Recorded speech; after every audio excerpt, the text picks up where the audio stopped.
Et dans En Agence cette semaine, je reçois Nicolas Gatsaud. Bonjour. Bonjour. Vous êtes directeur de création chez The Good Company et on parle avec vous de la dernière campagne Monoprix. Alors, je dois dire, elle dénote avec ce qu'on avait l'habitude de voir pour Monoprix, qui étaient plutôt des campagnes axées produits. Et là, alors c'est pour un programme de fidélité, Ouais. pas de produits, à peine la carte et de façon presque incongrue des bébés animaux. Alors je me suis dit, mais comment on arrive à une idée pareille ?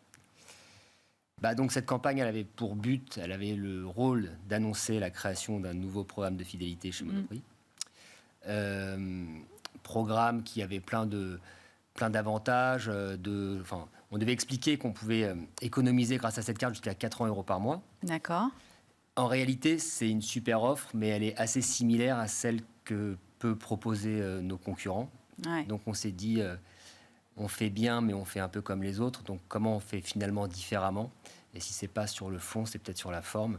Et du coup, on a été chercher des visuels, je pense, surprenants, attendrissants, pour expliquer tout ça.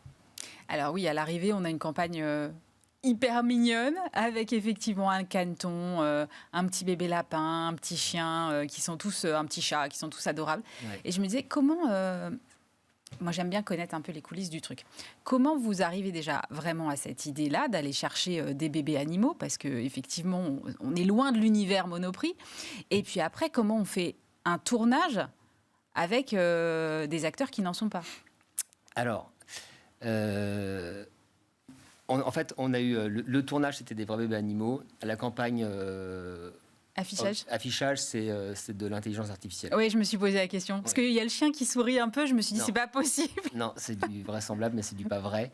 Du coup, pour le tournage, c'était sympa comme tournage, mais après, c'était assez contraignant. J'imagine. Il a fallu... on voulait et on devait être hyper vigilants et bien s'occuper de tous ces bébés animaux. Mhm.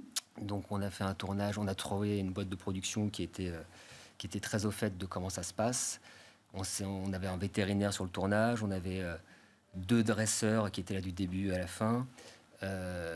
On avait des LED spéciales qui ne chauffaient pas pour que les bébés animaux n'aient pas chaud pendant le tournage.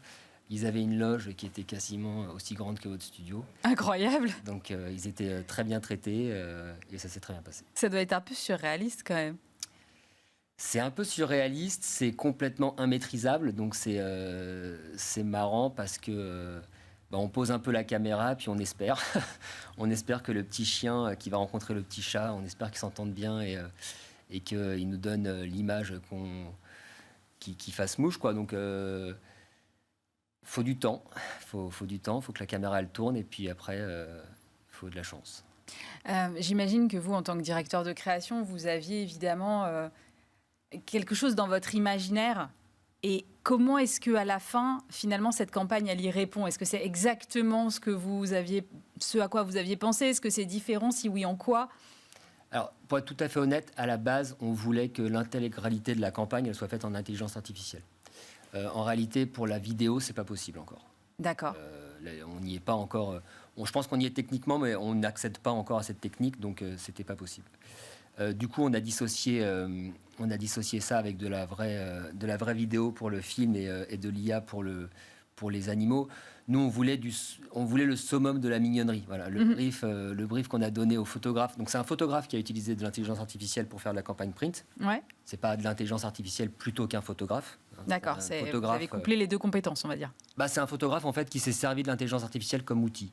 Voilà, donc c'est intéressant aussi parce qu'on parle souvent de l'intelligence artificielle, quel usage, pourquoi, est-ce que ça va remplacer, machin. Ça peut aussi être un outil pour ceux qui font et qui faisaient déjà avant. Et donc l'intelligence artificielle en print, le brief c'est summum de la mignonnerie. Quelle serait l'image qu'on rêverait d'avoir de ces 2 petits animaux trop mignons, et puis on a ajusté, on a trouvé le truc. Et puis après, en film, le film, c'est beaucoup plus aléatoire, comme je vous ai raconté. Donc, mignonnerie de par le casting. On a casté...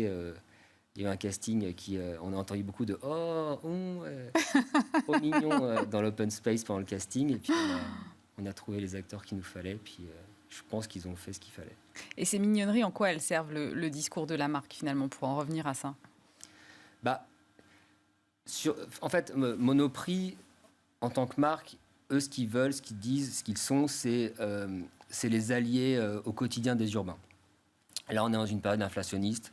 Il fallait un nouveau programme de fidélité qui puisse répondre à ce nouveau contexte, enfin, qui est plus très nouveau. Donc, ça, c'est sur le fond. Dire aux gens, voilà, on est là, avec nous, vous pouvez économiser jusqu'à 80 € par mois.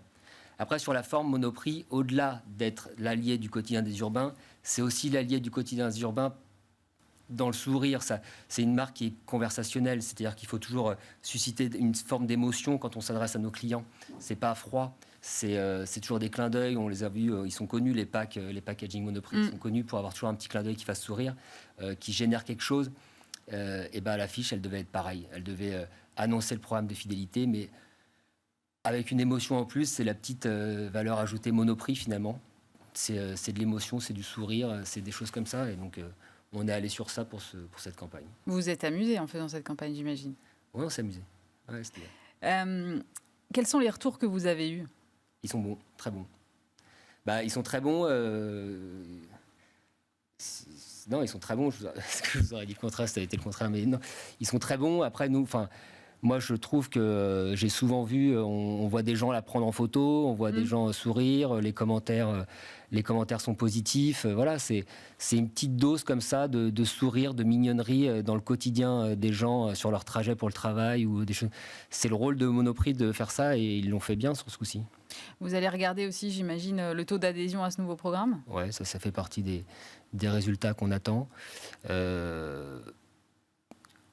Je ne sais pas quand est-ce que ça sera jugé, je pense bientôt, mais oui, évidemment, il faut que les gens soient au courant désormais qu'il y a un nouveau programme de fidélité chez Monoprix. Et il faut qu'idéalement, ils y adhèrent du coup. Moi, je me pose toujours la question, quand on a une campagne qui est aussi emblématique, finalement, qu'est-ce qu'on garde? Est-ce que c'est l'image ou est-ce que c'est le pourquoi de la campagne? Comment est-ce que finalement, le fait que ce soit ultra mignon ne nous détourne pas du message principal? Comment vous regardez ça, vous? Les résultats prouveront. Est-ce qu'on aura plus de gens qui auront adhéré au programme de fidélité? Ce sera la vérité. Ce sera comme ça qu'on saura. Mais voilà, nous, c'est le rôle aussi de la pub, c'est informer. On informe qu'il y a un nouveau programme de fidélité, mais c'est aussi c'est divertir, c'est générer une émotion. Informer de manière un peu froide, c'est pas Monoprix de toute façon. Et c'est pas non plus ce qu'aime faire l'agence. Donc on s'est bien trouvé sur ça, voilà. Générer de l'émotion. Je pense que l'émotion, d'abord, aide à comprendre le message ensuite. Merci beaucoup, Nicolas Gatso. Je rappelle que vous êtes directeur de la création chez The Good Company.